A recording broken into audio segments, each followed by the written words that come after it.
এবং এটা অ্যাডহক পদ্ধতিতে আগে চলতো, যেটার মান্যতা ছিল না, এবং সেটা বছরের পর বছর সেইভাবেই চলেছে, কিন্তু কোনো রকম রেজিস্ট্রেশনের অধিকার ছিল না। সেটাও আমরা করলাম। সেই জায়গায় দাঁড়িয়ে আজকে আস্তে আস্তে করে ডেন্টাল সার্জারিকে কিভাবে তার মানে প্রতিষ্ঠিত করা যায়, সেই কাজটা কিন্তু আমাদের অ্যাসোসিয়েশন এবং বর্তমানে আমাদের যে সরকার, আমরা আরও বেশি করে সেই কাজটা করেছি। আপনারা সবাই জানেন, যেখানে আমাদের কিছুই ছিল না সেই জায়গায় দাঁড়িয়ে আজকে আমরা ডেন্টাল কলেজ এখানে প্রতিষ্ঠিত করতে পেরেছি। ডেন্টাল কলেজ বহুদিন ধরে চেষ্টা হয়েছে। তৎকালীন সময়ে যিনি স্বাস্থ্যমন্ত্রী ছিলেন, যিনি তৎকালীন সময়ে ওনাদের রাজত্বেই উনি মানে টেররিস্টের দ্বারা উনি নিহত হন, স্বর্গীয় বিমল সিনহা মহোদয়। ওনার সাথে আমার প্রায়শ কথাবার্তা হতো। উনি বলেছিলেন একদিন আমাকে টেলিফোনে যে আপনি ডেন্টাল কলেজ যদি খুলতে হয় তাহলে একটা প্রিপেয়ার করে আপনি নিয়ে আসুন, আমি দেখছি। তো আমি বললাম মেডিকেল কলেজ এখানে নেই, ডেন্টাল কলেজ কিভাবে খোলা যাবে? তো আমি অনেক আমাদের যারা সিনিয়র কলিগ ছিল ওদের সাথে আমি কথা বললাম। বলার পরে ওনারা বললো বহু জায়গার মধ্যে আছে যে যদি হসপিটাল থাকে, বড় হসপিটাল, সেখানেও কিন্তু ডেন্টাল সার্জারি মানে ডেন্টাল কলেজ খোলা যায়। চেষ্টা করলাম, সেখানে গিয়েও নানা রকম মানে বাকবিতণ্ডা হয়েছে। তৎকালীন সময়ে যিনি ডাইরেক্টর অফ হেলথ সার্ভিস ছিলেন, আমাদের যে ত্রিপুরা মেডিকেল কলেজ যেটা হয়েছে, তখন ত্রিপুরা স্টেট হসপিটাল ছিল, সেই হসপিটালে যিনি মেডিকেল সুপারিনটেন্ডেন্ট ছিলেন সেখানে উপস্থিত ছিলেন। সেখানেও এটা সবসময় একটা বাধার সম্মুখীন হতে হতো। সেখানে গিয়েও আমার মানে খুব বাকবিতণ্ডার পরে শেষ পর্যন্ত কিছুই হয়নি, এগোনোই যায়নি। তারপরে যখন মেডিকেল কলেজে আমি গেলাম, সেখানে চেষ্টা করলাম এই মেডিকেল কলেজে ডেন্টাল কলেজ করা যায় কিনা। সেখানে আমি বললাম যে আপনারা চেষ্টা করুন, আপনারা টাকা পয়সা যা নিয়ম আছে প্রায় 9 লাখ টাকার মতো দিন, বাকি যদি আপনাদের অসুবিধা হয় সেটা আই মে পে, এরকম আমি বললাম। সেখান থেকে দেওয়া হয়েছে প্রথমে 5 লাখ টাকা, এরপর বাকি টাকা দেওয়া হয়েছে। তো ওনারা বললো যে আমাদের পক্ষে তো ডেন্টাল কলেজ চালানোর মানে অবস্থা নেই।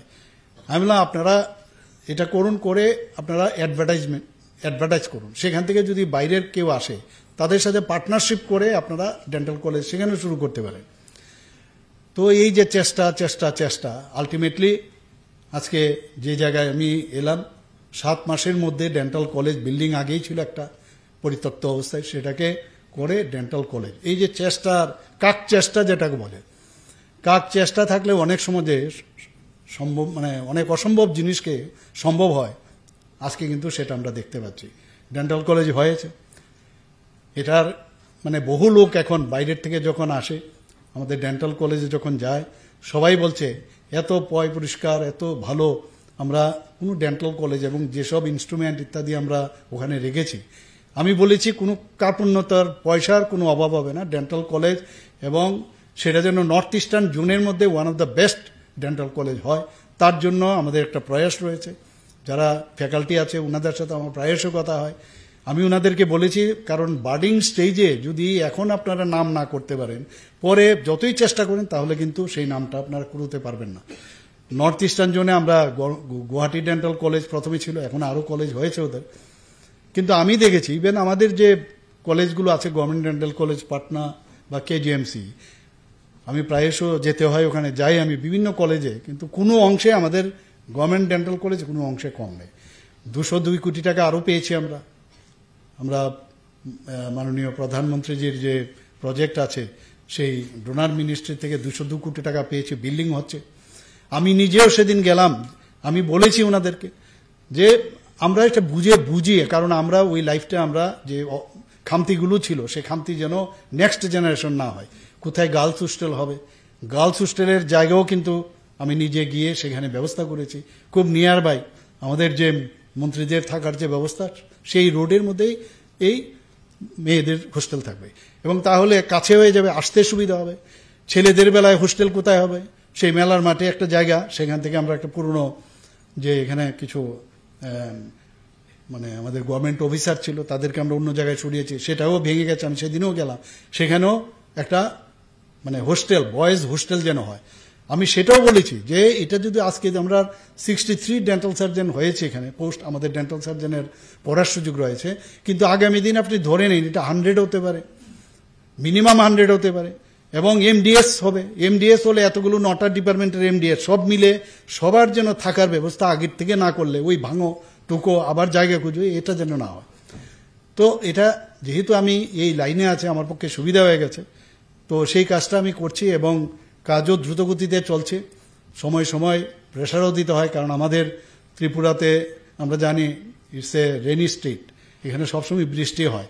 তো কাজের টাইমটাই হচ্ছে নভেম্বর, ডিসেম্বর, জানুয়ারি, ফেব্রুয়ারি। কাজেই শুধু ডেন্টাল কলেজ না, বিভিন্ন বিষয়ে আমি বলি যে কাজ মানে কাগজপত্রর কাজ সব এই 12 মাসের এই 4 মাস বাদ দিয়ে করুন, আর 4 মাসে গ্রাউন্ডে আপনারা চলতে মানে শুরু করা উচিত। সেইভাবে কাজ চলছে আমাদের এখানে। আমরা এটাও চেষ্টা করছি যে বিভিন্ন এজিএমসির মধ্যে আপনারা সবাই অলরেডি জানেন যে আগে কথায় কথায় এখনো দেখি, আমার যখন মুখ্যমন্ত্রী সমীপ ইস্যুতে আসে মানুষ না বুঝেই আগে বলে কোথায় আছে পেশেন্ট, বলে ও তো বোম্বেতে আছে টাটা সেন্টারে, কোথাও সাউথে আছে, তা আপনাকে কে বলেছে? এবং গরিব অংশের মানুষেরই দেখি বেশি, কেন বলে গেছেন ওখানে। তো অদ্ভুত এক অবস্থা। আমাদের এখানে সব ব্যবস্থা আছে, 9টা ডিপার্টমেন্ট, সুপার স্পেশালিটি আমরা স্টার্ট করলাম, কেন আপনারা যান? তো অনেকটা ওনাদের বোঝানো ব্যবস্থা করি, ওই জায়গার মধ্যে বসে আধিকারিকদের সাথে বলি, আর্থিকভাবে সাহায্য করার চেষ্টা করি। ওনাদেরকে দেখা গেল প্রায় 90%ই ত্রিপুরাতেই ট্রিটমেন্ট হয়। তারপরে অন্যান্য আর্থিকভাবে বিভিন্ন স্কিমের মাধ্যমে কিভাবে হেল্প করা যায়। আমাদের এখানে ক্যান্সার হসপিটালেও সমস্ত সুযোগ সুবিধা আছে। এইমসের থেকে আমি ক্যান্সারের যিনি হেড ওনাকে আমি আনিয়েছিলাম, উনি বললেন আমাদের এখানে অ্যাটপার আপনাদের এখানে যে ব্যবস্থা আছে ক্যান্সারের, সেই ব্যবস্থা একই মেশিন আমাদের এখানেও আছে। আমি নিজেও সে ক্যান্সার ইউনিটে আমাদের এখানে গিয়েছিলাম। Awareness is very important. আমাদের অ্যাওয়ারনেসই নেই, আমাদের কথায় কথায় নিজের উপরেই নিজের কনফিডেন্স না থাকাতে পেশেন্ট বাইরে চলে যায়, এবং আমাদের ত্রিপুরা রাজ্যের বহু টাকা পয়সা আমরা কিন্তু ড্রেন করছি অন্য জায়গায়। এখানে আমরা এতগুলো চেষ্টা করছি, এখানে 250 কোটি টাকা খরচ করে একটা আমরা সুপার স্পেশালিটি ব্লক করলাম। এবং আপনারা সবাই জানেন যে এখন কিন্তু মানুষ চায় যে কর্পোরেট স্টাইলে হসপিটাল হোক। সেই আগের গতানুগতিক 30, 35, 40 বছরের আগের যে গভর্নমেন্টের হসপিটাল, যে ভাঙা চেয়ার, ভাঙা টেবিল আর পর্দা কেটে টেবিল, এগুলো চলবে না। এখন সময়ের সাথে চলতে হবে। আমরা সেইভাবে সেখানে যে 9টা সুপার স্পেশালিটি আমরা শুরু করেছি। ডেন্টাল কলেজে তো একদম মানে সেইভাবেই আমরা সেখানে আমরা শুরু করেছি। তো এখানে মানুষ এগুলো জানেই না, এবং অনেক সময় 1-2টো কেস আসে যেখানে সুপার স্পেশালিস্টরাই বলে যে আপনি বাইরে চলে যান। আমি বললাম যে কেন যাবে? সাথে সাথে সুপার স্পেশালিস্টের সাথে কথা বলি টেলিফোনে, যে আপনার যদি মনে করেন যে আপনার নিজের টেকনিক্যালি নো হাও এখনো সমস্যা আছে, আরও ট্রেনিং আমরা আপনাদের দেওয়ার ব্যবস্থা করব। আমি সেক্রেটারি মহোদয়কে বলেছি, কথাও বলেছে বারবার মিটিং। তো নিজের উপরে যদি আমাদের কনফিডেন্স না থাকে তাহলে পেশেন্টের কনফিডেন্স আমাদের কেন কিভাবে থাকবে? পোস্টম্যানের কাজ করে লাভ নেই। আমরা বারবার বলছি, আমরা তো এখানে সমস্ত স্টেট হসপিটালগুলোতে ডেভেলপ করছি। আমি একটু আগে আজকে সকালে আমি টিএমসিতে একটা অনুষ্ঠান ছিল, সেখানেও আমি গিয়েছি। তো সব জায়গার মধ্যে টিএমসি খুব ভালো কাজ করছে ওখানে।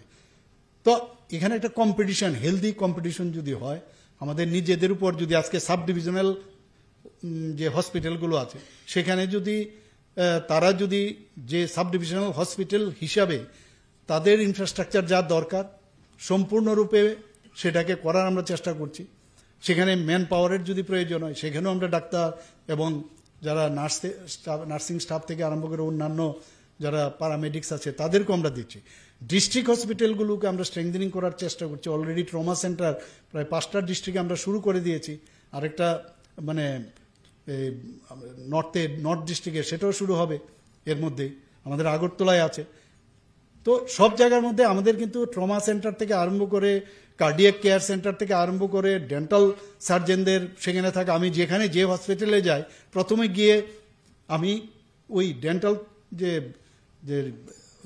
ক্লিনিক আছে সেখানে আমি ঢুকি, সেখানে ঠিক আছে কিনা, পরিষ্কার পরিচ্ছন্ন আছে কিনা, জলটা ঠিকভাবে বেরোয় কিনা, চেয়ারটা পরিষ্কার আছে কিনা এগুলো আমি দেখি, কারণ এগুলো তো আমরা কিন্তু আমাদের অভিজ্ঞতার নিরিখে আমরা যদি নিজেরাও আমরা যদি যে ম্যান পাওয়ার আছে, না আমার কাছে মুখ নেই তে মুখ নেই এই বললে কাজ হবে না। কিন্তু যা আছে যদি নিজের ক্লিনিকে আমি একটা লোক দিয়ে চালাতে পারি, আর হসপিটালের যদি দেখা যায় যে আমার কাছে 2-3 স্টাফ থাকা সত্ত্বেও আমি ইউজ করতে পারি না, তাহলে কি করে হবে? এটা তো সম্ভব না। আমাদের বুঝতে হবে যে আমরা বারবার বলছি আমরা ন্যাশনালিস্টিক রাষ্ট্র নিয়ে আমরা চিন্তা করি, রাজ্য নিয়ে আমরা চিন্তা করি। তাহলে আমার যে হসপিটালের যে জিনিসপত্রগুলো আছে সেগুলো আমাদের যতক্ষণ ধরে চিন্তা ভাবনা না আসবে, আমি কোনো রকমে গেলাম দায়সারা ভাব সেরে তাড়াতাড়ি চলে এলাম ক্লিনিকে, এগুলো কিন্তু আমার মনে হয় আজকের তারিখে এর থেকে বেরিয়ে আসতে হবে। প্রপার টাইম, প্রপার সময়ে যাওয়া, প্রপার সময়ে বেরিয়ে আসা, এবং প্রয়োজনে বেশি সময় আরও কাজ করা উচিত। আর শুধুমাত্র ডাক্তারদের যে কাজ, অনেকে ভাবে আমি তো এর জন্য আমারকে নিয়োগপত্র দেয়নি, আমাকে তো শুধু দেওয়া হয়েছে এই কার্য, এরকম হয় না। কিন্তু ভালো করে নিয়োগপত্রগুলো যদি আমরা পড়ি, সেখানে কিন্তু যে কোনো দায়িত্ব এবং 24/7 সেটা কিন্তু করতে হবে। আমাদের পুলিশ বিভাগও একই রকম, ডাক্তার, পুলিশ, আপনারা we should learn from the bank officers. ওখানে কিন্তু আগে কি হতো, অফলাইনে কাজ হতো, সব হাতে লিখে কিন্তু ওরা কাজ করতো। এখন কিন্তু এবং ম্যাট্রিমোনিয়ালে, ইফ ইউ ডোন্ট মাইন্ড, যে ম্যাট্রিমোনিয়ালে আগে ব্যাংক অফিসারদের কিন্তু স্থান অনেক উচ্চ গ্রামে ছিল, কিন্তু বর্তমানে দেখা যায় যে 11টা-12টার আগেও অনেক সময় আসতে পারে না, কারণ অফলাইনে যে কালকে আমি লিখে নেব এই সুবিধা নেই, কারণ কম্পিউটারে তার যতক্ষণ ধরে হিসাব নিকাশ কনফার্ম না হবে সে বেরোতে পারবে না। তো এখন আবার তাদের কিন্তু ওই ম্যাট্রিমোনিয়ালে একটু কম চলে এসছে ওনাদের যে অ্যাকসেপ্টেন্স। তো কথাটা বলার উদ্দেশ্য হচ্ছে, আমি এই কারণে বলছি যে আমাদের যদি নিজেদের উন্নত না করতে পারি, তাহলে যতই আমরা জিনিসপত্র দেই লাভ হবে না। জিনিসটাকে মেনটেন করতে হবে। আমরা যদি ধরি যে এটা কিছুদিনের জন্য, আমার এখানে এখনো একটা ডেন্টাল চেয়ার আছে, যখন আমি প্রথম শুরু করি আজকেও ডেন্টাল চেয়ারটা আমার কাছে আছে। তাহলে ডেন্টাল চেয়ার এখানে যদি বলি না আমরা রিকুইজিশন দিয়েছি, গভর্নমেন্ট এখন আমাদের দিচ্ছে না, তো এগুলো করলে তো হবে না, এগুলোর থেকে বেরিয়ে আসতে হবে আমাদের। আমি আবার আবেদন করব যে নিজের জিনিসটা নিজেরা বোঝা উচিত। আমরা এটাও দেখেছি যে কিছুদিন আগে আমি মেডিকেল কলেজে প্রায় সময় যাই, রুগীরা, এখানে সাংবাদিক বন্ধুরা আছেন, প্রায়শ বলেন যে একটু এজিএমসিকে দেখুন। তো সেখানেও আমি বলবো আমরা তো জনপ্রতিনিধি, সেখানে গিয়ে, এবং এখন মুখ্যমন্ত্রী, আমি স্বাস্থ্যমন্ত্রী, সেখানে একটা নির্দিষ্ট সময়ের জন্য যেতে পারি। বাকি যে জায়গায় আছে সেই কাজটা যদি সে করে, তাহলে কিন্তু আমাদের পক্ষেও সুবিধা হয়। এখানে যে অ্যাডমিনিস্ট্রেশন চালানোর জন্য, হসপিটাল ম্যানেজমেন্টের জন্য, এটাও কিন্তু একটা পোস্ট গ্রাজুয়েশনের কোর্স। আমি যখন এইমসে আমি যাই বা বিভিন্ন জায়গায়, বিভিন্ন দেশের বিভিন্ন প্রান্তে আমি গেছি, সেখানে আমি দেখেছি যে এইমসের যিনি ডাইরেক্টর, উনি বিশিষ্ট পেডিয়াট্রিক সার্জন, উনি হসপিটাল ম্যানেজমেন্টের উপরে ওনার অগাধ জ্ঞান। তো উনাকে আমি বললাম যে আপনি আসুন আমাদের আগরতলা গভর্নমেন্ট মেডিকেল কলেজে, এত কিছু সুবিধা থাকা সত্ত্বেও যেভাবে মানুষ বলছে এটা নেই ওটা নেই, প্রপারলি সেটাকে ম্যানেজ করা যায় না। তো উনি ওনার টিম নিয়ে এসেছিলেন, ওনার সাথে বারবার কথা হয়েছে। তো উনি বললেন যে আমাদের ত্রিপুরারই একজন স্টুডেন্ট ওনার আন্ডারে কাজ করতেন, সেখানে এমডি দেওয়া হচ্ছে এবং সেটা হসপিটাল ম্যানেজমেন্টের জন্যই দেওয়া হচ্ছে।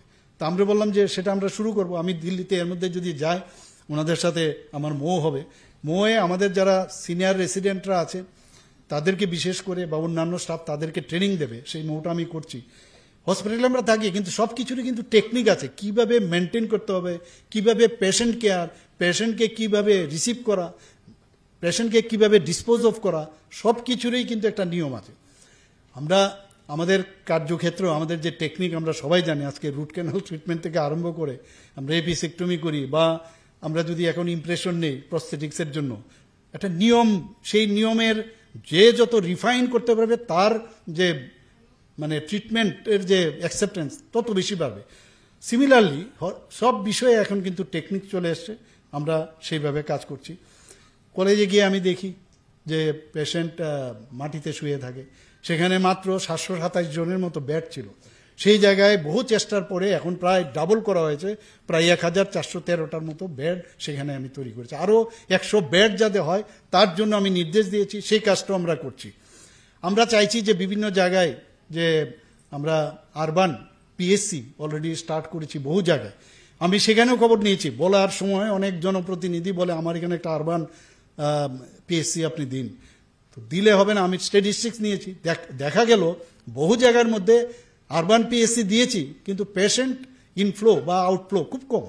তা আমি বললাম তাহলে আমি এত ইনফ্রাস্ট্রাকচার দেওয়ার পরে আমি কেন করব সেটা?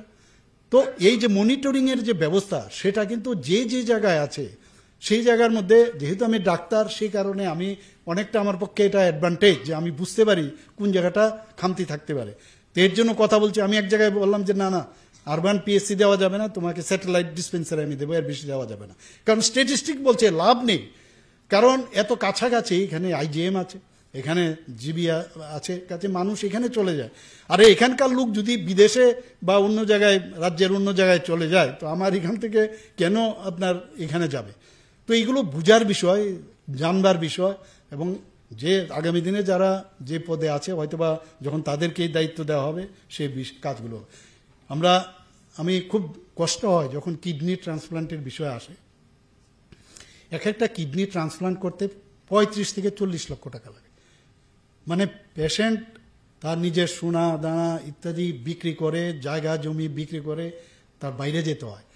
আমরা এখন কিডনি ট্রান্সপ্লান্ট এখানে 3টা অলরেডি সাকসেসফুলি সেটা হয়েছে, এবং আমরা যারা ডিজিজ পার্সন তাদের থেকে আগামী দিন নেওয়ার, প্রথমে আমি বললাম এইভাবে শুরু করুন, এবং অলরেডি বিরাট মানে কিউতে আছে অনেক। আমরা এটাকে সাকসেস দেখে আমরা সাহস পেয়েছি। মোহন ফাউন্ডেশনের সাথে আমরা চেন্নাইয়ের তাদের সাথে আমরা মৌ করেছি যাতে কিনা লিভার ট্রান্সপ্লান্ট করা যায়। কেজিএমসির যিনি এখন ভাইস চেয়ারম্যান আছেন, ভিসি আছেন, তো উনার সাথে আমি কথা বলেছি। উনি বললেন যে উনি পদ্মশ্রীও পেয়েছেন এবার। তো বোন মেরো ট্রান্সপ্লান্টের উনি বিশেষজ্ঞ, উনাকে আমি রিকোয়েস্ট করেছি, চেষ্টা করছি, উনি বললেন আসবেন এখানে। তো আসার পর, কারণ উনি বলছেন কিডনি ট্রান্সপ্লান্ট যে ইনফ্রাস্ট্রাকচার দরকার, এর মধ্যে খানিকটা এদিক সেদিক যদি আমরা করি তাহলে এটা সম্ভব হবে। কারণ সেখানে প্রেশারের রুমটাকে প্রেশারের উপর ভিত্তি করে তবে সেটা সম্ভব হবে, এবং হাইজিনিকও ওইভাবে মেনটেন করতে হবে। তো উনিও আসবেন। তো এখানে আপনারা সবাই জানেন যে একদিকে পেশেন্ট পার্টি, আমরা রোটারি ক্লাবের সাথে যুক্ত হয়ে তাদের সাথে আমরা মৌ করেছি, এবং রোগী কল্যাণ সমিতি এবং আগরতলা গভর্নমেন্ট মেডিকেলে মিলে যারা পেশেন্ট পার্টি যারা আছে তাদের 10 টাকা দিয়ে আমরা কিন্তু আগরতলা মেডিকেল কলেজে অনলি 10 রুপিস তাদের দিতে হয়, এবং আমরা সাবসিডি দিয়েছি গভর্নমেন্ট থেকে, দুপুরের খাবার তাদের দেওয়া হচ্ছে, মিনিমাম যেগুলো দরকার সেগুলো আমরা দিচ্ছি। খুব সাকসেস এটা আমাদের। এবার 2025-26 যে বাজেট, সেই বাজেটে আমরা ভারত মাতা ক্যান্টিন ও নাইট শেল্টার সেটা আমরা অলরেডি কাজও শুরু হয়ে গেছে। যারা দূর দূরান্ত থেকে মানুষ আসে, মানে হিউম্যান টাচ যদি কোনো সরকারের না থাকে, আর বড় বড় কথা বললাম আর কাজের কাজ কিচ্ছু করলাম না, লাভের লাভ কিচ্ছু হবে না। খালি সমাজতন্ত্রের কথা বললাম, আর যারা সমাজতন্ত্রের কথা বলেছে এখন সত্যি বলতে গিয়ে ওরা সমাজেরই এখন শত্রু হয়ে গেছে। আমরা ডিভাইড অ্যান্ড পলিসির মধ্যে আমরা থাকতে চাই না, কারণ এতদিন ধরে যারা রাজ্য চালিয়েছে তারা ডিভাইড অ্যান্ড পলিসির মধ্যে তারা সবসময়ই কাজটা করেছে। আজকে আমি দেখছিলাম আমাদের প্রাক্তন মুখ্যমন্ত্রী, উনি বলছেন যে বর্তমান মুখ্যমন্ত্রীকে দেখলাম যে চাকরি বিলি করছেন। এটা কি হচ্ছে? আরে আপনাদের সময় তো চাকরি বিলি হতো পার্টি অফিস থেকে, পার্টির যে কম্পিউটার আছে টিপ দিতে হতো যে আমার লোক কিনা। আমাদের সাহস আছে বলে আমরা প্রায় 19,000-এর উপরে, এবং আমি নিশ্চিত নেক্সট টাইমে যে চাকরি সেটা হয়তোবা এখন আরও বেশি বেড়ে গেছে, হয়তোবা প্রতিনিয়ত আমাদের সেই পেট্রোল পাম্পে গেলে যে এরকম মিটার চড়তে থাকে সেইভাবে হবে। এবং আমাদের সৎসাহস আছে বলে আমরা অফার বিতরণ করি, এবং আমরা যে অফারগুলো করি ট্রান্সপারেন্সির মাধ্যমে আমরা করি। একটা কেস একটা জায়গায় কোনো যে পেয়েছেন বা কেউ এই বিষয়ে চ্যালেঞ্জ করেনি হাইকোর্টে বা কোনো জায়গার মধ্যে নেই। আপনাদের সময় 10,323 আমরা সবাই জানি। কি অবস্থা হয়েছিল, বেআইনিভাবে আপনারা চাকরি দিয়েছেন, এক তো এদের সর্বনাশ করেছেন, আবার 10,323 যারা প্রকৃতপক্ষে পেত তাদেরও আপনারা সর্বনাশ করলেন। এগুলো তো ইতিহাস। আবার এইসব মানুষকে বিভ্রান্ত করার চেষ্টা। আপনাদের সময় দাম বাড়েনি, সেই গতানুগতিক ফিটিং করা সব কথাগুলো বলে আবার বিভ্রান্ত করার, শ্রমজীবী জিন্দাবাদ। আরে শ্রমিকদের নিয়েই আমাদের চলতে হবে, মালিক শ্রমিক সবাইকে নিয়ে আমাদের কাজের পরিবর্তে যা কাজ করব তার দাম দিতে হবে। আমরা এর মধ্যে জিন্দাবাদ জিন্দাবাদ 3টা 3:30টার সময় আমাদের মনে আছে সমস্ত গভর্নমেন্ট অফিস থেকে বেরিয়ে যেত, আমাদের দিয়ে দিতে হবে, দিয়ে দিতে হবে। আমি আসার পরে 3%, তার আগে 3% দিয়েছিল। আমি কই জিন্দাবাদ জিন্দাবাদ করতে হয়নি, 29 মাসে আমি 29% দিয়ে আমি দিয়েছি। পরবর্তী সময়ে আরও বাড়িয়ে সেখানে 35% আমি দিয়েছি। এখন আমি চাইছি যে ডিফারেন্সটা যেন আরও কমানো যায়, চেষ্টা করছি। কারণ আমাদেরও আর্থিক বিষয়গুলো আমাদের দেখতে হবে। 1% দেওয়া মানে 100 কোটি টাকা, চারটিখানি কথা নয়। তো এগুলো বুঝতে হবে। আমরা এসব রাজনীতির নামে আননেসারি কর্মক্ষেত্রে কর্মচারীদের কিভাবে টাকা আদায় করতে আমরা চাঁদার জুলুম আপনাদের মনে আছে, যে ট্রান্সফার পোস্টিংয়ের জন্য যদি টাকা না দাও তাহলে তোমার ট্রান্সফার কিন্তু হয়ে যাবে। একটা চাকরির ক্ষেত্রে কেউ বলতে পারবে এখন যে পয়সা দিয়ে চাকরি হয়েছে? সুবিধাই নেই। আমাদের টেটের মাধ্যমে আসতে হয়, আমাদের টিআরবিটির মাধ্যমে, আমাদের ত্রিপুরা আমাদের যে টিচার্স রিক্রুটমেন্ট বোর্ড আছে তাদের মাধ্যমে আসতে হয়। কোনো জায়গার মধ্যে এদিক সেদিক করার কোনো সুবিধা নেই। তো আমরা সেই কারণে আমরা সেভাবে আমরা দিচ্ছি। আমাদের লিভার ট্রান্সপ্লান্ট তো আমরা চিন্তা করছি, হার্ট ট্রান্সপ্লান্টের কথাও আমরা আগামী দিনে আমরা চিন্তা করছি। এবং আগে কটা সিট ছিল আমাদের সময়? 5টা 6টা MBBS এর সিট, ডেন্টালের একটা। আস্তে আস্তে বাড়তে গিয়ে 13টা 14টা এরকম, এর মধ্যে একটা ডেন্টালের। আজকে কোথায় 400টা MBBS সিট। এটা আজকে এখানে যারা বহু লোক, আপনারা নিশ্চয়ই বুঝতে পারেন সেই দিনগুলো।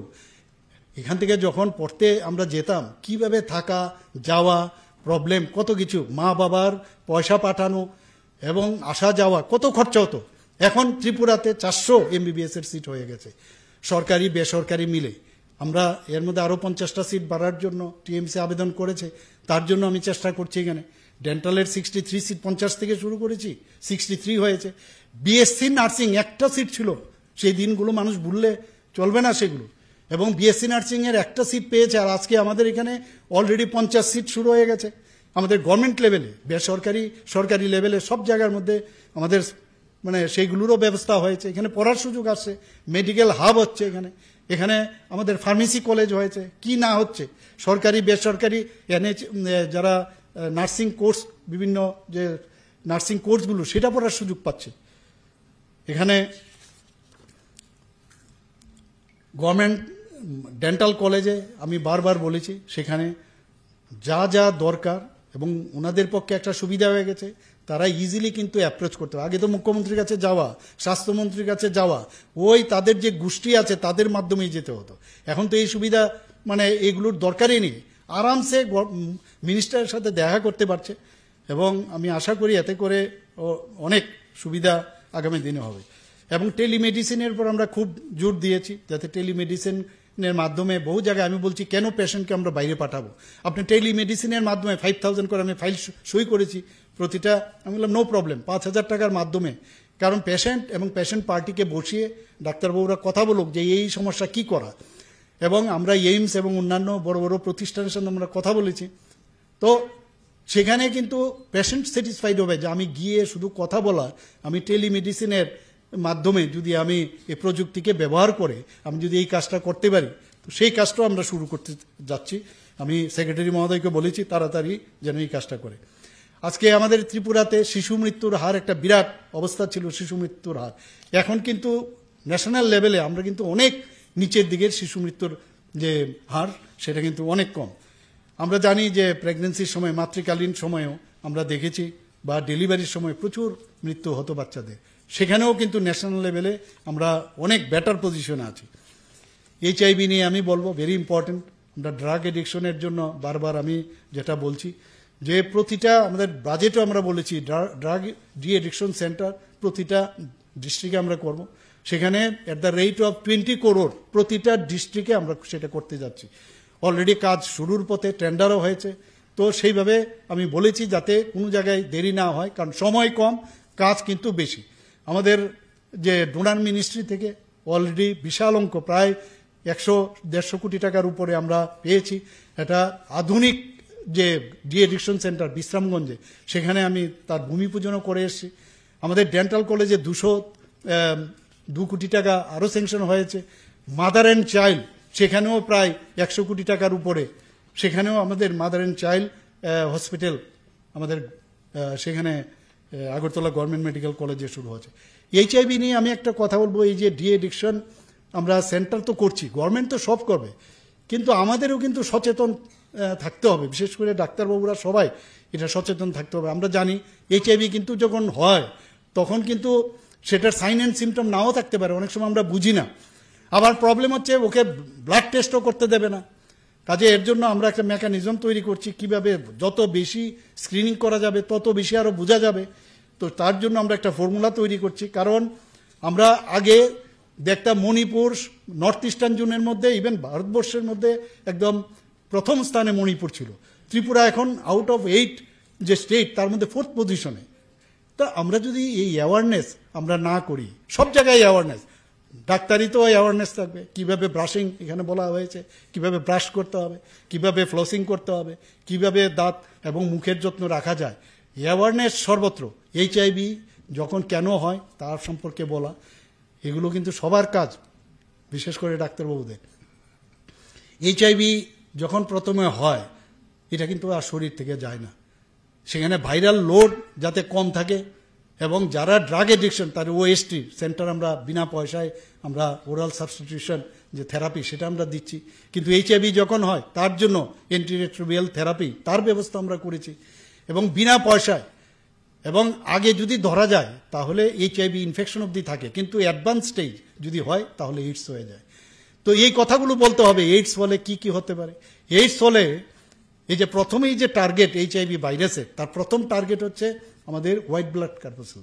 সেখানে কারণ হোয়াইট ব্লাড কর্পাসেল হচ্ছে আমাদের মানে প্রতিরোধ করার ক্ষমতা সেল, সেটাকে যদি ধ্বংস করা যায় তাহলে এই যে ডেফিসিয়েন্সি হয়, ইমিউন ডেফিসিয়েন্সি যে সিনড্রোম, সেটার মধ্যে অপরচুনিস্টিক যে ব্যাকটেরিয়া হোক, ভাইরাল হোক বা ফাঙ্গাল হোক, তখন কিন্তু চলে আসে, এবং এর কারণে কিন্তু মারা যায়। এইডসের কারণে মানুষ মরে না, মরা হয় অপরচুনিস্টিক। তো এই বিষয়গুলো বলা, ইন্ট্রাভেনাস ইঞ্জেকশন নিলে কি হয়, তার জন্য আমাদের যে সংস্থা আছে তারাও কাজ করছে। কিন্তু আমাদের অ্যাওয়ারনেসের বিষয়ে নিশ্চয়ই আপনারা কথাবার্তা বলবেন, সবাইকে আপনারা এই বিষয়ে জানাবেন। আমাদের মাননীয় প্রধানমন্ত্রী জন আরোগ্য যোজনা আপনারা সবাই জানেন যে আমরা প্রায় 13-13.5 লক্ষ মতো আমরা টার্গেট করেছিলাম। 100% অলরেডি কার্ড বিতরণ হয়ে গেছে। 5 লাখ টাকা করে পাচ্ছে প্রতিটা ফ্যামিলি, গরিব মানুষের। কিন্তু সেটা করার পরে দেখা গেল যে হিউম্যান টাচের যে কথা বললাম, যে আমাদের রাজ্যে অন্যান্য লোক কিন্তু এই যে ইন্স্যুরেন্স, যে হেলথ ইন্স্যুরেন্স, সেই কাভারে আসে না। তো আমি আমার যে ফিনান্স মিনিস্টার, ওনার সাথে আমি কথা বললাম। ত্রিপুরা একমাত্র রাজ্য যেখানে ভারতের মধ্যে যে অন্য কোনো রাজ্যে অন্য জায়গার মধ্যেও কিন্তু ক্যাপিং আছে, আমাদের এখানে 100% যে মুখ্যমন্ত্রী জন আরোগ্য যোজনা যখন শুরু করলাম, একইভাবে একই কায়দায় 5 লাখ যে প্রতি বছরে দেওয়া, সেই ব্যবস্থা কিন্তু আমরা করেছি। এতে করে দেখা যায় যে প্রায় এখানে চিফ মিনিস্টার জন আরোগ্য যোজনায় 16 কোটি মানে 17 কোটি টাকার দাবি নিষ্পত্তি আমরা করেছি। কারণ যেহেতু আগে পেত না, এবং বিভিন্ন যেসব আমাদের যেখানে প্রধানমন্ত্রী জন আরোগ্য যোজনার যেসব জায়গায় আমরা রেফার করতাম, তা সেই আমরাও কিন্তু এই জায়গাটা আমরা এনেছি। এখানে এনএইচএমকে আমি ধন্যবাদ দেব যে ওনারাও ভালো ভালো কাজ করছেন। এখানে জাতীয় কুষ্ঠরোগ যেটা সেই দূরীকরণ প্রকল্প, এখানে লেপ্রোসি থেকে আরম্ভ করে টিউবারকুলোসিসের নির্মূলীকরণের জন্য মাননীয় প্রধানমন্ত্রী খুব জোর দিয়েছেন। আমাকেও সেখানে বলতে হয়েছে দিল্লিতে গিয়ে, এবং সেই কাজটা ওনারা ভালো করছেন। National vector borne disease control programme, national programme for prevention and control of diabetes, cancer, cardiovascular disease and stroke, সেই বিষয়ে ওনারা কাজ করছেন। আমি এখানে আরেকটা বিষয় আপনাদের সামনে আমি রাখতে চাই। এগুলো তো করছি, আমাদের সরকার আসার পর স্বাস্থ্য ব্যবস্থা যাতে আরও বেশি স্ট্রং হয় সেই চিন্তা ভাবনা করছি। বহু এখানে আইন শৃঙ্খলার দিক দিয়ে বিরোধীরা তো বলবেই, আমি বলেছি কয়েকদিন বাদে বেরোবো, কোন কোন জায়গায় কতগুলো খুন হয়েছে, সবার বাড়িতে আমি যাব, গিয়ে গিয়ে জিজ্ঞেস করব কিভাবে আপনাদের নৃশংসভাবে হত্যা করা হয়েছে, কিভাবে মেয়েদের তাদের সম্ভ্রম যে মানে সেখানে নষ্ট হয়েছে, তাদের সম্পর্কে আমি ওনাদেরকে বলবো। আমি ওনাদেরকে বলবো কোথায় অগ্নিসংযোগ হয়েছে, কতগুলো লোক এখনো যারা হ্যান্ডিক্যাপড হয়ে আছে তাদের অত্যাচারে। আমার মনে আছে শুধু সাউথে আমি গিয়েছি, সাউথে 69 জনকে ওরা খুন করেছে। আমাদের সরকার আসার পর একটাও রাজনৈতিক সন্ত্রাস, কিন্তু একটা রাজনৈতিক খুন হয়নি। আমি এই বিষয়গুলো নিয়ে আসছি, ওনাদেরকে বলেছিলাম যে আপনারা নিজের আয়নাটা নিজের আগে দেখুন, আগে ফিঙ্গার দেওয়ার আগে অন্যদের 4টা আঙ্গুল কিন্তু আপনাদের দিকে থাকে। এখানে আজকে আইন শৃঙ্খলা এত ভালো থাকাতে আজকে আমাদের যে ন্যাশনাল লেভেলে আমাদের এখন 28টা রাজ্যের মধ্যে নিচের দিক থেকে বারবার বলি আমরা এখন যে ল অ্যান্ড অর্ডার সিচুয়েশন আমরা 3rd পজিশনে। ডাটা নেই এমনিতেই বলবে, ফালতু কিছু না বলি যে আইন শৃঙ্খলা নেই, আইন শৃঙ্খলা নেই। তোমাদের সময়ে কি ছিল? একজন আরেকজনের পরিপূরক। একবার 5 বছরের জন্য ছিল, কি অবস্থাটা ছিল কংগ্রেসের, এর আগেও কি ছিল, আর এরপরে কি ছিল কমিউনিস্টদের সময় 35 বছর চারিদিকে এক রাজ্যের থেকে মানে এক জায়গা থেকে আরেক জায়গায় যাওয়া কি অসম্ভব। টেররিস্টদের আনাগুন, আজকে টেররিস্ট ফ্রি ত্রিপুরা হয়েছে মাননীয় প্রধানমন্ত্রীজি এবং মাননীয় আমাদের হোম মিনিস্টারের কারণে সেটা সম্ভব হয়েছে। সমস্ত এনএলএফটি এটিটিএফ এর ওরা আমার সামনে অস্ত্র তারা সমর্পণ করেছে। তো সেই জায়গায় এখন ত্রিপুরা কিন্তু একটা শান্তি জায়গা, মানুষ বাইরের থেকে আসছে এখানে, ওরা বিনিয়োগ করতে চাইছে। আমাদের এখানে আমরা অলরেডি জায়গা দিয়েছি, মণিপুর থেকে মণিপুরের যে অবস্থা সেখানে ওরা থাকতে চাইছে না, ওরা বলছে আমরা এখানে বিনিয়োগ করব এবং তাদের জন্য আমরা জায়গা দিয়েছি। আরও অনেক মানে হেলথ সেক্টরে আরও যারা সুপার স্পেশালিটি কাজ করতে চায় তাদেরও আসছে এখানে। আমি আইএলএসে ঢুকতে বাঁ দিকের যে জায়গার জমিটা আছে সেটাও আমি অলরেডি প্ল্যানিং করেছি এবং তার জন্য আমাদের বাজেটও আমরা রেখেছি। একদম আধুনিক মানের একটা আই হসপিটাল সেখানে করা হবে এবং সেখানে 100 বেডেড হসপিটাল করা হবে, সমস্ত সুযোগ সুবিধা যাতে বাইরে আয়ের জন্য কেউ না যেতে হয় সেই ব্যবস্থা আমরা করছি। আমি চাই যে এই যে আমাদের যে উদ্যোগ সেই উদ্যোগের সাথে আপনারাও সবাই মিলে আমাদের সাথে সামিল হবেন এবং বাস্তবটা আপনাদের বুঝতে হবে যে কে আপনাদের সাথে ছিল, কে আপনাদের সাথে আছে, কীভাবে আছে ছিল আর এখন কিভাবে আছে। আমি আজকের এই যে program state level training of medical officer, dental, nursing officer and community যে health officer, national oral health program, national health mission, Indian dental অ্যাসোসিয়েশনের এই উদ্যোগে আমি ধন্যবাদ দিয়ে এবং এই যে প্রোগ্রাম সেটা সাকসেস হোক সেটা আমি আশা করে আমি বক্তব্য শেষ করছি। নমস্কার, জয় হিন্দ।